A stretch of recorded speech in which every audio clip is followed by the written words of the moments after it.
정답부터 말씀드리면 그거는 편견입니다. 이거는 사실 잘못된 질문은 아닌 것 같아요. 여러분 와인셀러 없으면 와인을 어디다 보관해야지 가장 안전할 것 같습니까? 그랬었어요?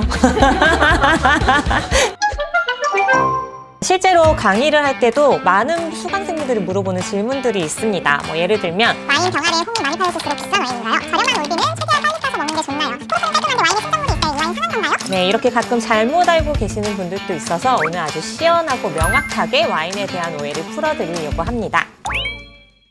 정답부터 말씀드리면 그거는 편견입니다. 바닥을 한번 보시면 이렇게 깊게 혹은 얕게 파여있는 홈이 있습니다. 이런 홈들은 보통 펀트라고 하고요. 와인 보조개라고 돼요. 와인병 보조개. 너무 귀엽지 않아요? 이 펀트라는 게 누군가가 의도를 가지고 우리는 무엇을 위해서 이 펀트를 만들겠다라고 정확하게 정하고 만든 게 아니라요. 가장 유력한 설은 이겁니다. 여러분들 예전에는 유리공예 할 때 지금도 뭐 사람들이 불어서 하는 것들은 입으로 유리를 불어서 만들잖아요.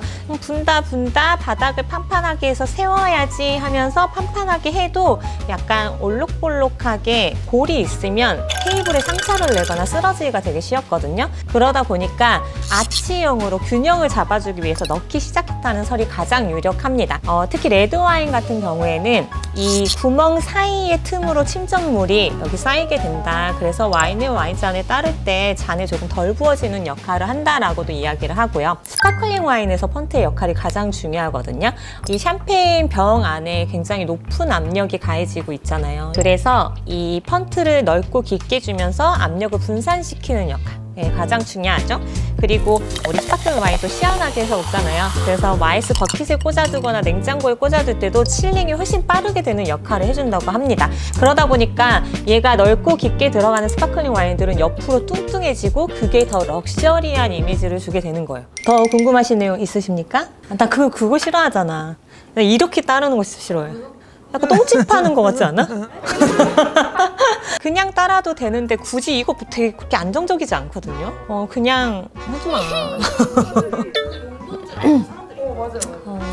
그 용도는 정확하게는 아닙니다. 그러면 그 깊이나 이런 다른 거는 디자인이 이 와인이 어떤 식으로 숙성되면 좋겠다, 그리고 이 와인병 디자인이 어땠으면 좋겠다라고 만드는 사람에 따라서 좀 달라지는 편입니다. 이거는 사실 잘못된 질문은 아닌 것 같아요. 여러분들 와인셀러 집에 없지 않아요, 다? 여러분 와인셀러 없으면 와인을 어디다 보관해야지 가장 안전할 것 같습니까? 냉장고라고 생각을 했었어요. 그랬었어요?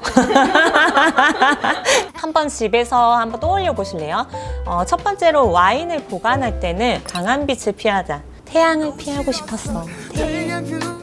나 눈치 보게 되네. 안 할래. 그럼 너무 올드하지 않아? 이 노래를 알아? 아 그러네. 나랑 같이 늙어가는? 그리고 일정한 습도와 온도 유지가 가장 중요한데요. 와인을 보관할 때는 너무 차갑지도 너무 뜨겁지도 않은 곳이 가장 이상적이에요. 그리고 세 번째는 진동이 없는 곳. 진동은 와인병 안에 있는 고유의 입자들을 좀 흩어지게 만듭니다. 자, 그러면 집안에서 이 원칙들을 가장 만족시키는 장소가 어딜까요? 첫 번째로 제일 많이 나오는 게 베란다. 그리고 두 번째가 주방 선반이에요. 근데 둘 다 너무 놔두면 안 좋은 곳이에요. 베란다는 정말 최악의 장소인 거야. 온도 변화, 햇볕, 그 주방 선반은 불을 많이 쓰니까 온도 변화가 크고 굉장히 따뜻한 편이라서 주방 선반은 좀 피하시는 게 좋습니다. 그래서 보통 옷장은 이야기를 많이 하긴 해요. 그리고 신발장이라고 이야기하는데 신발장에 보관한 와인 먹고 싶어요? 전 먹기 싫어요. 근데 여러분들이 뭐 장기간 몇 년 이상 숙성시킬 거면 당연히 와인셀러를 보관하는 게 좋고 몇 주, 며칠 동안 보관할 거면 냉장고에 눕혀서 보관해도 상관은 없는데 여러분 우리 냉장고 문 열면 무슨 냄새 나죠? 반찬이나 김치 냄새들이 좀 나는데 그리고 거기는 굉장히 차가우면서 조금 건조한 편이라서 코르크가 굉장히 잘 마릅니다. 그래서 이 마른 코르크 사이로 냄새가 유입이 되면 굉장히 동치미를 먹는 느낌을 느낄 수 있어요. 스파클링 와인 코르크는 이미 압력으로 안에서 보관이 되고 있기 때문에 그 코르크가 마르는 거에 대한 걱정을 좀 더셔도 되고요. 어떤 와인 전문가들은 오히려 스파클링 와인은 코르크랑 닿아 있으면 젖은 그 골판지 같은 냄새가 밴다라고도 이야기를 많이 하기도 하죠.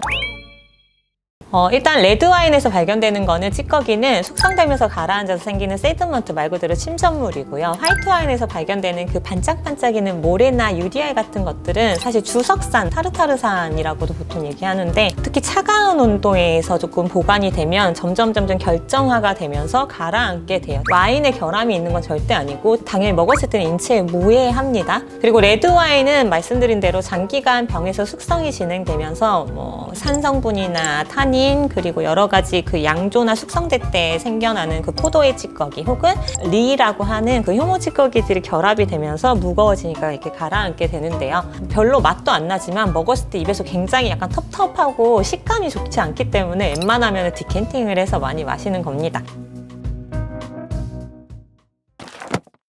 전 처음 들어가지고 한번 굴려봐야겠다. 땅을 한번 파보셔도 괜찮을 것 같아요.